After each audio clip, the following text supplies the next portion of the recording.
এই পুরো পৃথিবীর আকাশটা একটা নির্দিষ্ট সময় পর্যন্ত ধোঁয়ায় ছেয়ে যাবে এবং হতে পারে, আল্লাহু আলাম, হতে পারে যে সূর্যের আলো পৃথিবীতে পৌঁছাবে না, এমন ধোঁয়া হতে পারে। পুরো পৃথিবীটা ধোঁয়ায় ছেয়ে যাবে। এটা সূরা দুখানের মধ্যেও বলা আছে। এটা 5। 6 নম্বরে নবী সাল্লাল্লাহু আলাইহি ওয়াসাল্লাম বলছেন যে একটা ভূমিকম্প হবে পৃথিবীর পূর্ব দিকে।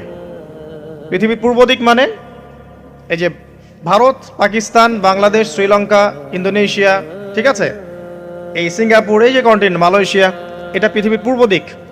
এদিকে একটা ভূমিকম্প হবে। তারপরে 7, পৃথিবীর পশ্চিমে একটা ভূমিকম্প হবে। পশ্চিম মানে বোঝেন না?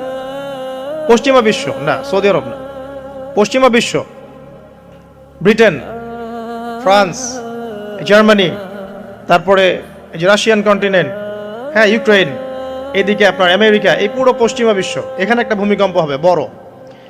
এবং এগুলো এমন হবে যেগুলোতে ভূমি মাটিতে ধসে যাবে, মাটিতে ডুবে যাবে।